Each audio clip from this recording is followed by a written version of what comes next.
going on, guys? It's Kirk from Lameflix Media. I wanted today to talk to you guys about Elf from 2003, directed by Jon Favreau.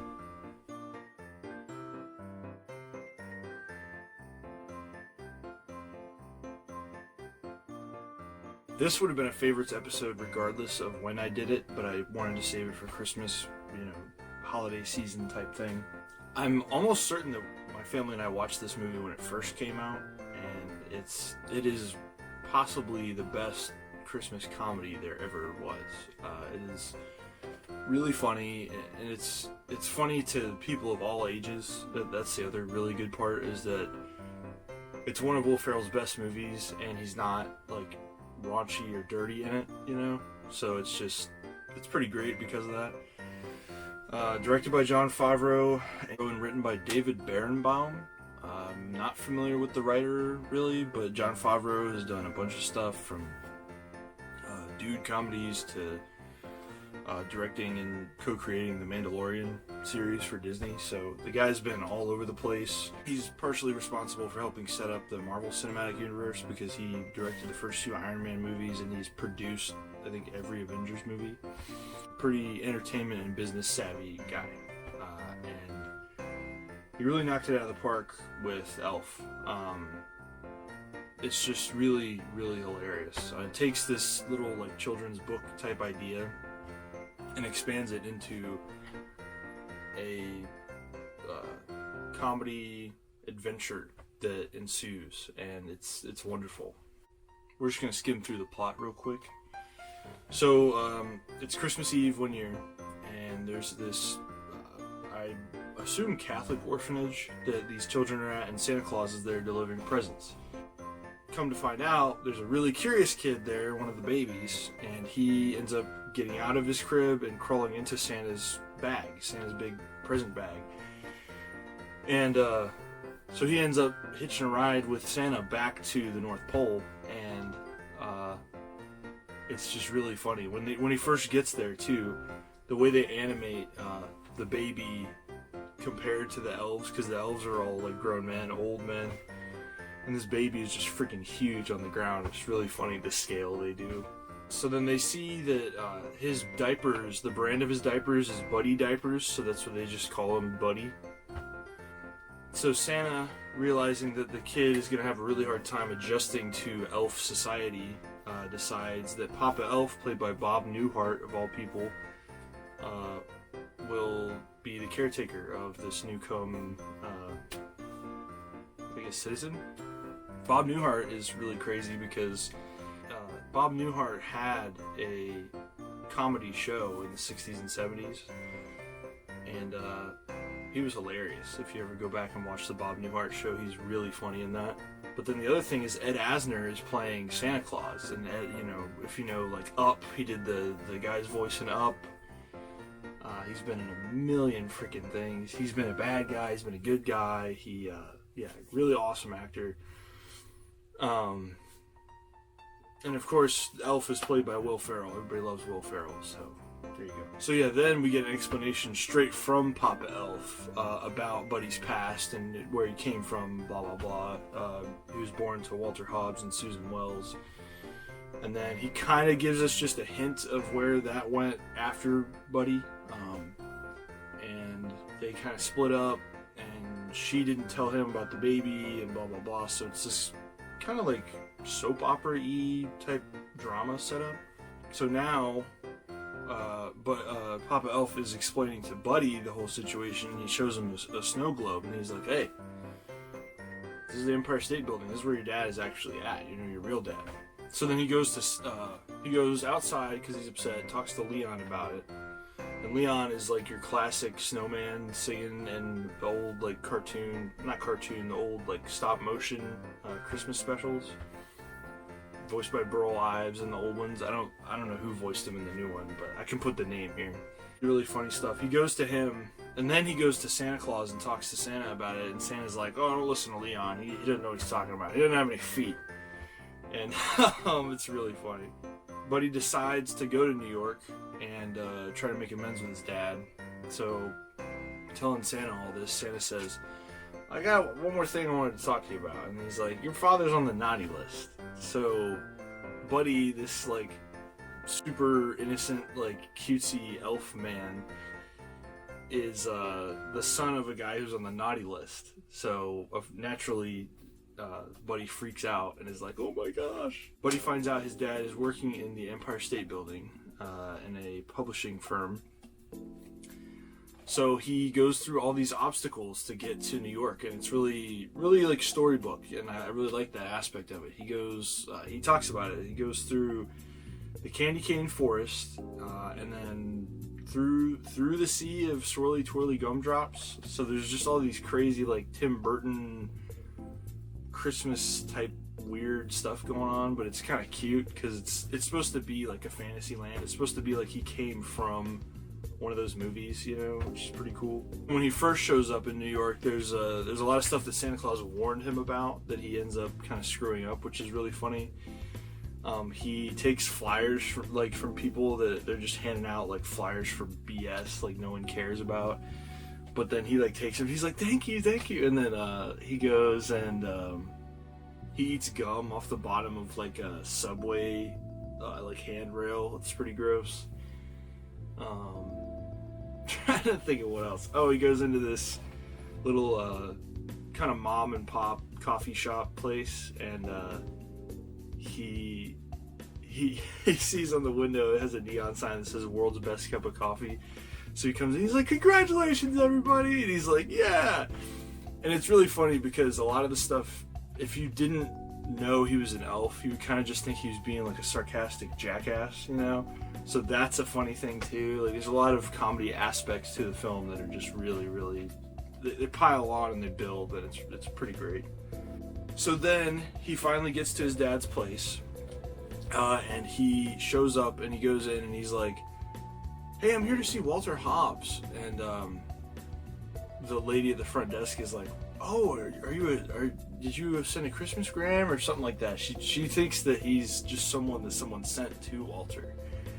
And he's like got this act going on, so that's what she thinks. So then he gets to Walter's office, and he's like, "Dad!" And he's like, James Caan is so good in this movie too. James Caan is his dad. James Caan, if you don't know, was in a bunch of movies. He was in a movie called Thief by Michael Mann that everybody loves. It's got a soundtrack by Tangerine Dream. He was in El Dorado, if I'm not mistaken.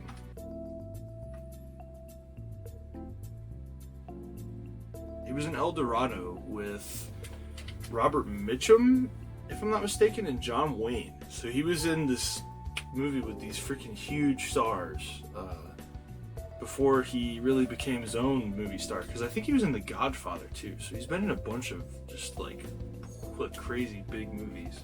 But the guy's a real actor, and I think that's why Jon Favreau wanted him, or the casting director wanted him in this film, because you know, you got Will Ferrell. Everybody he was coming up as a comedy guy from SNL and that kind of stuff. But then to kind of get credibility for the film, I think they got James Caan, Ed Asner, Bob Newhart, all these just comedy kings and acting kings, you know. And yeah, it's just so good. So anyway, I don't really want to get into the spoilers of the film, but there are some scenes in this movie. There's a scene where Elf, if you haven't seen it, I imagine most people watching this have probably seen it, but there's a scene where the elf is hanging out with his, I guess, half-brother, Michael, and they are attacked by these asshole kids from high school. So they're like, or middle school maybe, I don't know. So they start running, and then they hide, and Buddy is like, "Hey, we could take these guys, da-da-da-da." And he's just like, "What are you talking about?" And then he's like, "Here, make some snowballs." So then like the camera just kind of pans over to Michael, and you just see Michael making a snowball. You're like, yeah. And then you turn back over, and Buddy's made like 100 snowballs in that time, and he's just like, "You ready?" And he has a pile of them in his arm, and he just starts machine gunning them at kids, and it's really funny. But then there's a lot of really good character stuff with Buddy. He meets Zooey Deschanel, who is Josie in the movie, and she dresses like an elf because she has to for work, but this makes him think that she has an affinity for elf culture like he does, which is sweet. have kind of a meet cute. They have their pretty much their first meet cute in the bathroom, where of course Buddy doesn't understand social norms, so she's singing in the shower and he goes in the bathroom to hear what's going on. He's like, oh, it's a pretty voice singing, let me go check that out. He's not in there for malintent at all, but she gets freaked out because she's like, oh my god, why are you in the bathroom taking a shower? So it's just funny. There's a lot of huge misunderstandings that add up to comedy that are really great. But by the end, Buddy and his father Walter and his half-brother Michael all help bring back the spirit of Christmas. And while they're helping Santa Claus, Zooey Deschanel and the mother are in Central Park still, if I'm not mistaken. And they basically start like a flash mob of singing, and it just gets everybody in the Christmas spirit, so then it fuels Santa's sleigh, and then the rest is history. So it's pretty cute. It's kind of cheesy at parts, but it taps into that old Christmas movie mindset to me that is just like the power of belief and the power of faith, and what people can do when they join together to do something, So it's very beautiful. I think it can play to anybody. It's not strictly Christmas because there's, the family is celebrating Christmas in the film, but there's a menorah. There's all kinds of different stuff that I don't think you have to be a Christian or someone that celebrates Christmas. I think Jewish people or Muslim people, or Buddhist people or anyone that doesn't necessarily celebrate Christmas would still find this movie funny because it's not rooted in the fact that it's a Christmas movie, the comedy. So, I think this would play to all creeds, all ages, all races for sure. I love this movie. It's really good. So I just wanted to skim through some trivia before we say goodbye. In 2013, I was really surprised and happy to hear this. In 2013, so 10 years after the film, Will Ferrell refused $29 million to be in a sequel because the script wasn't right. And I gained a huge amount of respect for him for that, because he understands that, yes, the other stuff he does doesn't really matter that much, but Elf was special. And to do Elf 2, you would need the right script, you would need the right story, the right characters, stuff like that. And I think that was it's weird to say, but it was a bold artistic choice from Will Ferrell to not take $30 million to make a crappy sequel to this great movie. So I guess the scene where Buddy is experimenting with food, he's eating spaghetti, and he decides to put a bunch of sweets on top of the spaghetti. Well, the first time Will Ferrell shot that, he actually puked. So they had to shoot that twice. Okay, so yeah, that's kind of what I figured. The cotton balls that Will Ferrell eats when he's at the doctor, which is funny, the doctor's played by Jon Favreau, the director. When he's sitting there and he's eating the cotton balls were actually cotton candy, just not dyed yet. So I thought that was pretty cool. Because they really do look like cotton balls. Director Jon Favreau used a remote control to activate the third Jack-in-the-Box that delays for a few seconds. That is one of the best laughs in the movie. That's so cool. So the design for Santa's workshop, as well as the elf uniforms, come from Rudolph the Red-Nosed Reindeer, the old 60s Rankin Bass movie. The elf uniforms completely mirror the ones from the television special. And the animals are also, like, so that's kind of what I was saying. The whole North Pole land is supposed to be in a Rankin Bass film, and he kind of comes out of that and comes to the real world. Buddy and Josie, by the end of the film, have a child who they named Susie, and I didn't even realize this. They named her after Buddy's mother, Susan Wells. That was really sweet.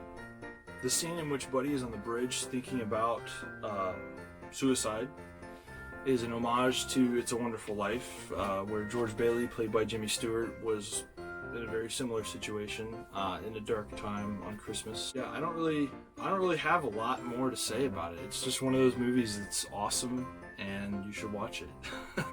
There's also a scene I had to touch on with the great Peter Dinklage, who is now like a renowned actor, but at the time I don't think he was that big. So he is, I just call him the South Pole Elf. I think his name's like Miles Finch or something like that. He's supposed to be a children's author, but he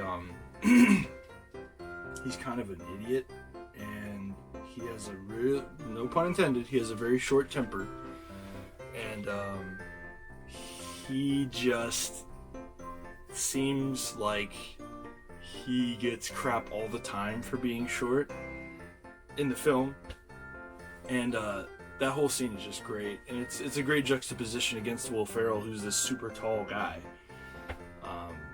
It's really, really funny. So yeah, that was the last thing I really wanted to touch on. A lot of really sweet moments too. Like I said, there's a good romance between Zooey Deschanel, Josie, and Will Ferrell, Buddy. And yeah, so I mean, it's got a little bit of everything that you can ask for from a Christmas holiday movie.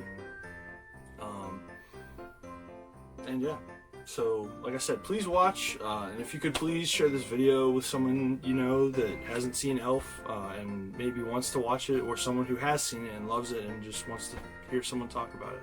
I'm almost certain it's streaming on Peacock right now. If not, I don't remember exactly where, but I know you can usually find a DVD or Blu-ray of it somewhere. So yeah, please check it out. Please let me know what you guys think of it. And yeah, I really appreciate you guys watching. If you could please like and comment and subscribe to my channel, I'd really appreciate it. I'm trying to get my numbers up. I need to get my numbers up before spring, because that's when it's going to start picking up again. So yeah, I'd really appreciate you guys subscribing.